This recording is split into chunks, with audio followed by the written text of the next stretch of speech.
My name is Sarah Chen, and I used to be a paranormal investigator. Used to be because what I discovered in the cornfields of Story County, Iowa, changed everything I thought I knew about the world we live in. What I'm about to tell you happened 3 years ago, but I wake up every night still seeing those lights dancing between the corn stalks, still feeling their intelligence pressing against my mind like cold fingers searching for a way inside.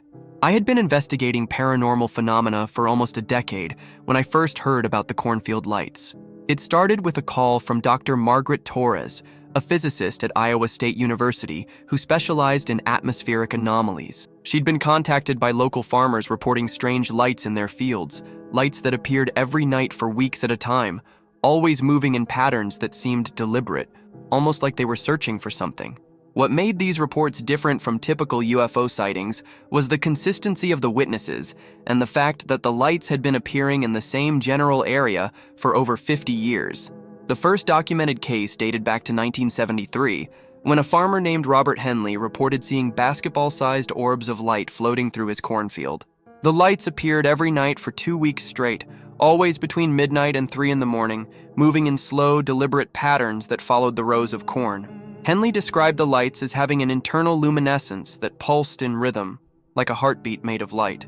When he tried to approach them, they would retreat deeper into the field, maintaining a distance of exactly 50 yards from any human observer. What truly disturbed Henley wasn't the lights themselves, but how they seemed to respond to his presence. If he moved to the left, they would shift in formation as if tracking his movement. If he called out to them, the pulsing would change tempo, becoming faster and more erratic. Most unsettling of all, after 2 weeks of nightly appearances, the lights simply vanished, leaving behind crop circles in the exact patterns they had traveled. The corn in these circles wasn't flattened or damaged. It had been harvested with surgical precision, each stalk cut at exactly the same height, the ears removed so cleanly that it looked like the work of advanced machinery. Over the next 5 decades, similar incidents were reported throughout Story County and the surrounding areas. The reports followed a consistent pattern. The lights would appear in mature cornfields during harvest season, manifest for 1 to 3 weeks, then disappear completely. The affected areas always showed the same precise harvesting, as if something was collecting samples of the crop for unknown purposes. Local authorities initially dismissed the reports as pranks or natural phenomena, but as the incidents multiplied and began affecting major agricultural operations, they could no longer ignore the pattern. By the time Dr. Torres contacted me in 2021, the phenomenon had expanded beyond simple light sightings. Farmers reported equipment malfunctions when the lights were present, with GPS systems displaying impossible readings and electronic devices failing in specific patterns. Livestock would become agitated days before the lights appeared, refusing to graze in fields where the phenomena would later manifest. Most disturbing were the psychological effects on witnesses. Prolonged exposure to the lights seemed to cause persistent insomnia, vivid nightmares, and an overwhelming compulsion to return to the affected fields night after night.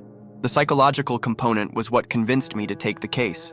I had encountered similar effects in other investigations, always connected to supernatural entities that operated on frequencies beyond human perception. Something about the cornfield lights was affecting people on a neurological level, creating a form of supernatural addiction that drew witnesses back repeatedly until many had to be physically restrained by family members or hospitalized for their own safety. I arrived in Nevada, Iowa in late September 2021, just as harvest season was beginning. Dr. Torres had arranged for me to stay at the Henderson farm, where the most recent incidents had been occurring. The Hendersons were a third-generation farming family who had been dealing with the lights for almost 6 months straight, longer than any previously recorded manifestation. The sustained exposure was taking a severe toll on the family. Both parents showed signs of chronic sleep deprivation. Their teenage daughter had been hospitalized twice for attempting to enter the fields at night, and their youngest son had developed selective mutism after witnessing the lights up close. James Henderson met me at the farmhouse on my first evening, and I could immediately see the strain in his face. He was a man in his 40s who looked like he'd aged a decade in the past year, with deep shadows under his eyes and a nervous tremor in his hands. His wife, Linda, barely spoke during dinner, constantly glancing toward the windows that faced their largest cornfield. The children ate in silence, but I noticed that their daughter, Emma, kept drawing geometric patterns on her napkin, the same angular, interconnected designs that I'd seen in other cases involving otherworldly contact. They started appearing in March, James told me as we sat on the back porch after dinner, watching the sun set behind the corn. Just small ones at first, maybe the size of tennis balls, floating about 8 feet off the ground. We thought it might be some kind of atmospheric phenomenon, ball lightning or something like that. But then they started getting bigger, and they began moving in formations that couldn't possibly be natural. He pointed toward the field where the corn stalks swayed gently in the evening breeze, creating wave-like patterns across the landscape. The first time we saw them really close, Linda and I were checking the irrigation system around midnight. We heard this humming sound, like electricity, but softer. When we looked up, there were dozens of lights moving between the rows, each one about the size of a basketball, glowing this pale blue-white color that hurt to look at directly. Linda Henderson finally spoke, her voice barely above a whisper. They were watching us. I know that sounds crazy, but I could feel their attention like weight pressing down on my chest. When I tried to back away, they all turned toward me at once like they were connected somehow. The humming got louder, and I started hearing voices, whispers in a language I'd never heard before but somehow understood. This detail made my blood run cold. In my experience, supernatural entities that communicated through unknown languages were among the most dangerous, as they often came from dimensions where human consciousness was fundamentally incompatible with their native reality. The fact that Linda could understand the whispers suggested that prolonged exposure was already altering her neurological patterns, creating pathways for otherworldly influence. As darkness fell, we prepared for my first night of observation. I set up my equipment in the Hendersons' guest bedroom, which had a clear view of the affected cornfield. My instruments included electromagnetic field detectors, infrared cameras, audio recording devices, and a specialized piece of equipment called a quantum field analyzer that could detect distortions in local space-time. The analyzer had been developed by a colleague who studied interdimensional phenomena, and it had proven invaluable in previous investigations involving entities that existed outside normal physical laws. At 11:47 p.m., the electromagnetic field detector began registering anomalous readings. The baseline electromagnetic signature of the area suddenly spiked and began fluctuating in regular patterns, like a pulse or heartbeat. Through the window, I could see nothing unusual in the cornfield, but my infrared cameras were detecting heat signatures moving between the rows in formations that defied explanation. Then, at exactly midnight, the lights appeared. They manifested simultaneously across a wide area of the field, emerging from nowhere like stars being born in accelerated time. Each light was roughly spherical, ranging from baseball size to several feet in diameter, with an internal luminescence that pulsed in perfect synchronization. The color was unlike anything I'd ever seen, a blue-white radiance that seemed to exist beyond the normal spectrum, creating afterimages on my retinas even when I looked away. What truly distinguished these lights from any natural phenomenon was their movement patterns.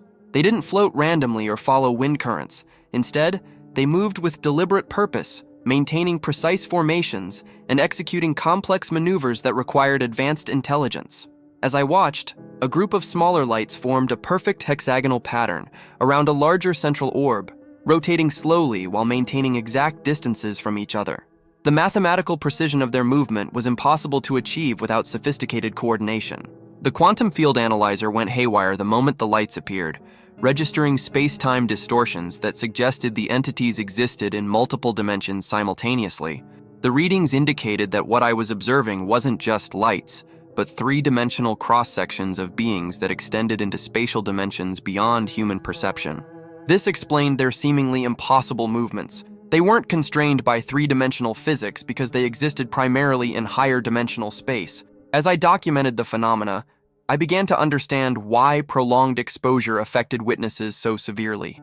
The lights weren't just visible anomalies, they were constantly broadcasting information on frequencies that bypassed normal sensory processing and directly interfaced with human consciousness. My audio equipment picked up subsonic vibrations that weren't audible to human ears, but could be felt as physical pressure. The electromagnetic fluctuations they generated were in the same frequency ranges as human brainwaves, creating a form of involuntary synchronization between observer and observed. After 20 minutes of observation, something changed. The lights, which had been moving in apparently random patterns throughout the field, suddenly converged into a single formation, directly in line with my observation point.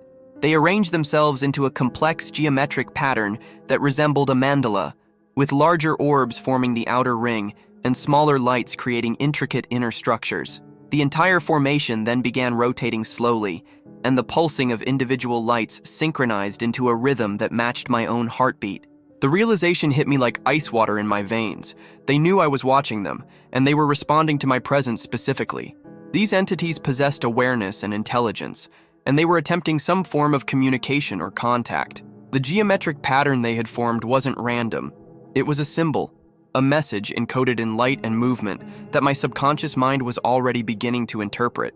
I felt an overwhelming compulsion to go outside, to approach the field and make direct contact with the entities. The logical part of my mind recognized this as the same psychological effect that had afflicted other witnesses, but the desire was so powerful that I found myself standing and walking toward the door before I could consciously decide to resist. Only by gripping the window frame and physically anchoring myself was I able to fight off the compulsion, but the effort left me shaking and disoriented.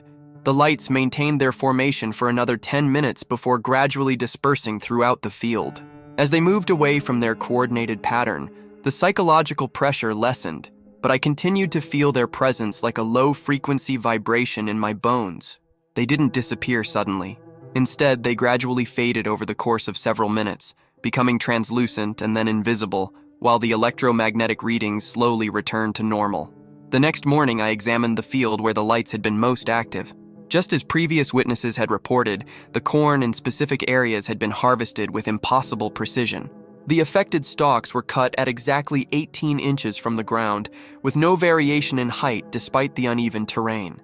The ears had been removed so cleanly that there were no torn husks or scattered kernels, as if they had been dissolved rather than physically detached. Soil samples from these areas showed unusual isotopic ratios that didn't match the surrounding earth, suggesting that the harvesting process involved technology or methods beyond current human understanding. More disturbing were the effects on the Henderson family the morning after my first observation. Emma, their teenage daughter, had experienced vivid dreams featuring geometric patterns identical to the formation I'd witnessed. She had drawn these patterns compulsively throughout the night, filling an entire notebook with increasingly complex designs that hurt to look at for extended periods. Their son, who had been mute for months, suddenly began speaking again, but only to repeat phrases in the same unknown language his mother had heard. When I recorded these vocalizations and analyzed them, the acoustic patterns showed mathematical relationships that appeared to be artificially constructed rather than naturally evolved. Dr. Torres arrived the following afternoon to examine my findings and witness the phenomena firsthand. As a physicist, she approached the investigation from a purely scientific perspective, but even her analytical mindset couldn't explain the readings we were getting. The electromagnetic signatures didn't correspond to any known atmospheric phenomena, and the space-time distortions were consistent with theoretical models of interdimensional interface points, locations where our reality intersected with spaces operating under different physical laws. What we're dealing with isn't paranormal in the traditional sense, she explained as we reviewed the data. These entities exist in a reality where our physics are incomplete descriptions of larger, more complex systems. They're not ghosts or spirits. They're beings from a dimensional framework that encompasses our three-dimensional space, but extends far beyond it. When they interact with our reality, they create effects that seem impossible because we're only seeing fragments of much larger structures. That evening, both Dr. Torres and I positioned ourselves for extended observation. We had agreed to maintain continuous documentation regardless of psychological effects, using chemical restraints if necessary to prevent us from leaving the house. The lights appeared exactly at midnight, but this time their behavior was dramatically different. Instead of the random movement patterns I'd observed previously, they immediately formed into organized squadrons and began what could only be described as a systematic search of the entire field. The lights moved in grid patterns, covering every square yard of the cornfield with mathematical precision. Each orb maintained a consistent altitude and speed, creating overlapping search zones that ensured complete coverage of the area. What made this behavior particularly unsettling was its obvious intelligence. This wasn't random movement or even simple pattern following, but strategic reconnaissance conducted by entities capable of planning and coordination. As the search pattern continued, we began picking up audio signals that our equipment had missed during previous observations. The subsonic vibrations were accompanied by actual acoustic transmissions in the ultrasonic range, frequencies too high for human hearing, but detectable by our recording devices. When we used software to shift these signals into audible ranges, we discovered something that defied explanation. The entities were communicating in a structured language with consistent grammar and syntax. Dr. Torres, who had studied linguistics as part of her interdisciplinary work, identified repeated phonetic elements and recurring grammatical structures in the communications. "This isn't just noise or random signals," she told me, her voice tight with barely controlled fear. "They're having conversations, reporting findings, coordinating their activities. We're not dealing with a natural phenomenon. We're observing an organized intelligence conducting some kind of survey or research operation." The implications of this discovery were staggering. The cornfield lights weren't just unexplained phenomena. They represented contact with an advanced civilization that was actively studying our world. The precise harvesting of crops, the systematic search patterns, the consistent appearance in agricultural areas, all of these pointed to beings who were collecting data about human food production and possibly human civilization itself. As we continued our observation, the psychological effects intensified dramatically. Both Dr. Torres and I began experiencing shared hallucinations, vivid mental images of vast structures existing in spaces with more than 3 dimensions.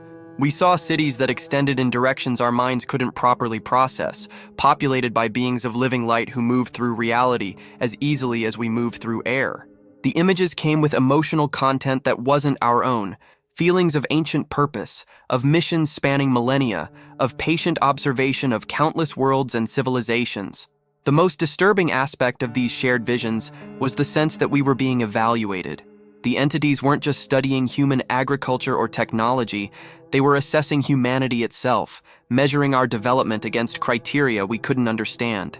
In the visions, we saw other worlds where similar evaluations had taken place, planets where the indigenous life had been found wanting and subsequently modified to meet standards set by the light beings.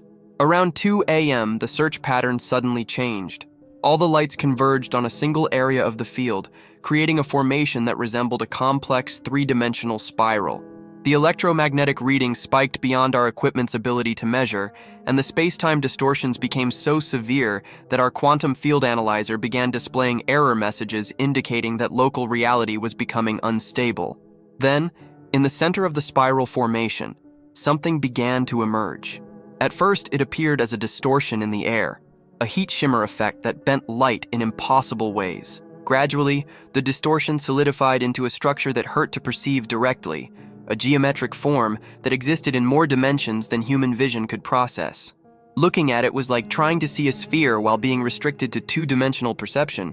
We could only observe fragments and cross-sections of something much larger and more complex. The structure pulsed with the same rhythm as the surrounding lights, and as it stabilized, we began receiving direct mental transmissions. Not words or images, but concepts and information that bypassed language entirely and imprinted themselves directly onto our consciousness.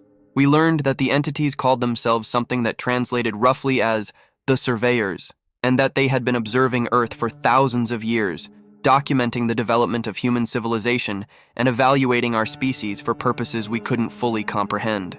The corn harvesting wasn't random sampling. It was part of a comprehensive analysis of human agricultural modifications, tracking how we had altered plant genetics over millennia of cultivation.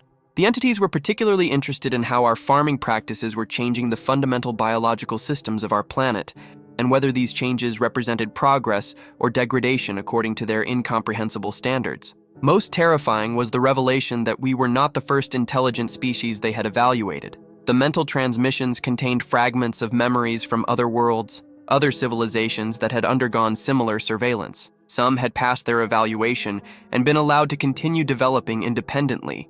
Others had failed and been subjected to corrective interventions that reshaped their entire evolutionary path.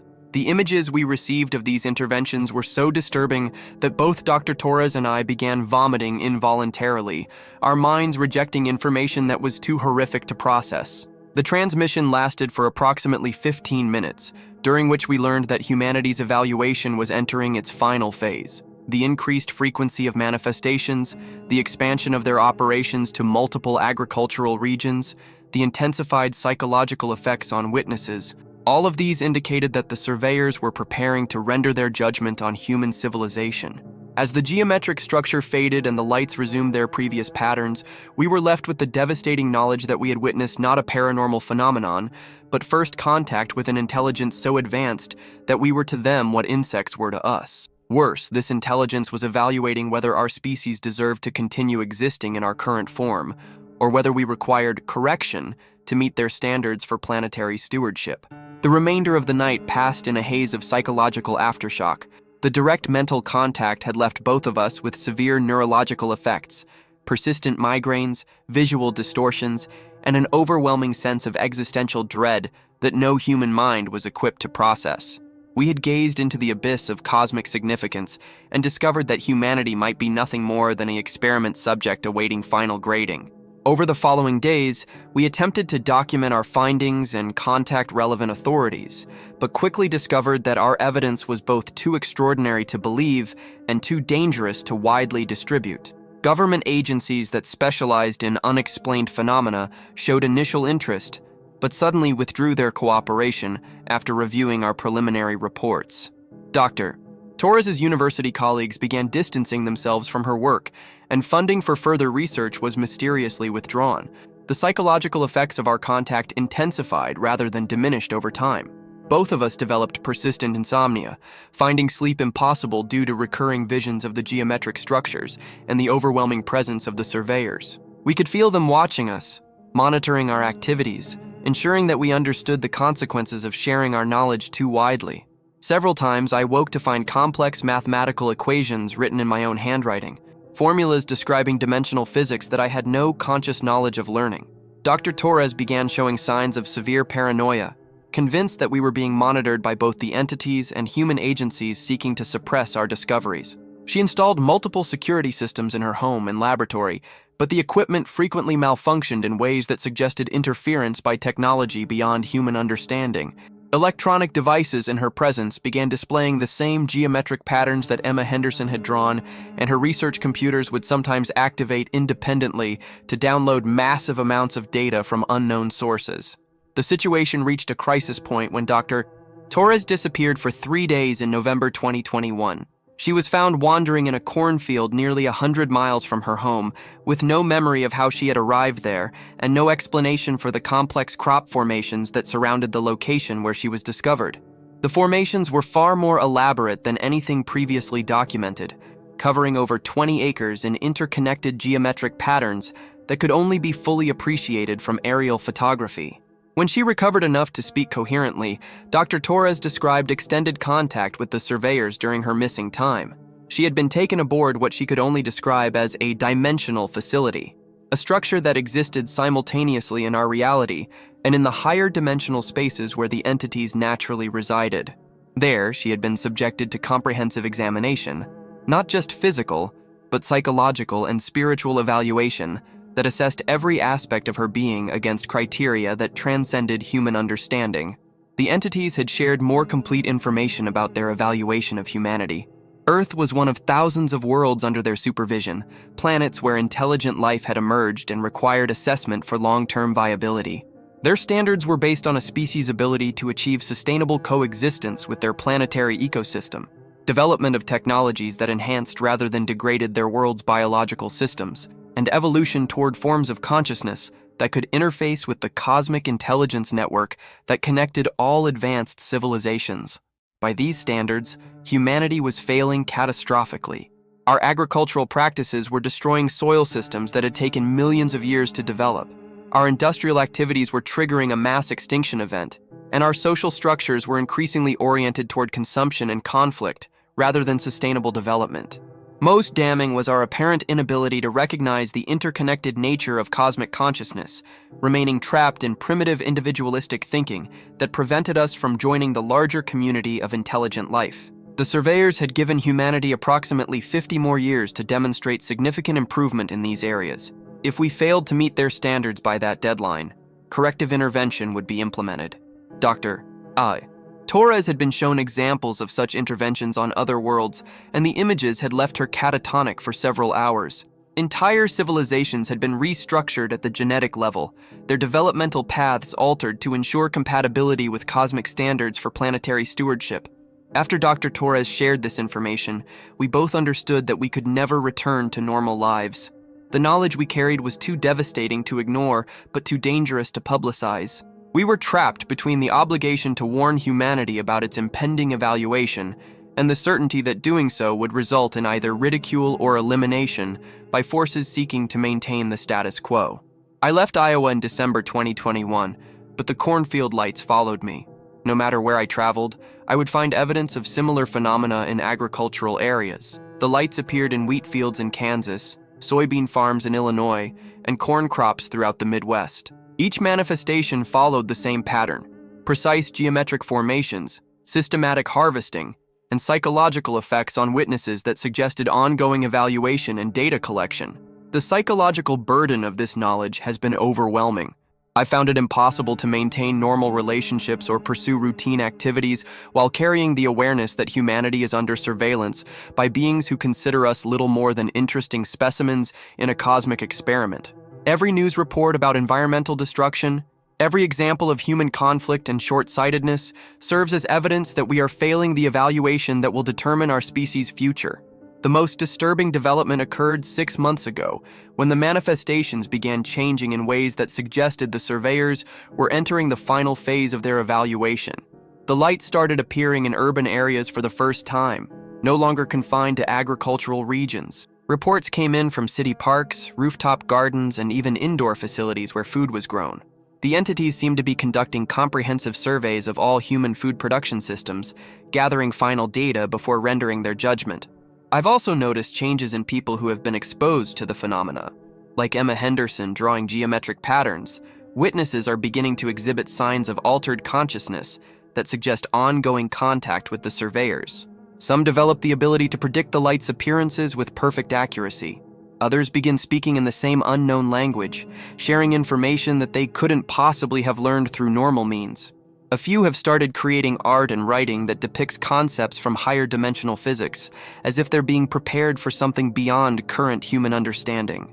The government agencies that initially showed interest in our research have gone completely silent, but I've observed increased military activity in areas where manifestations occur. Satellite imagery shows the construction of facilities in rural locations that match the geometric patterns favored by the surveyors, suggesting that some level of official cooperation or communication has been established.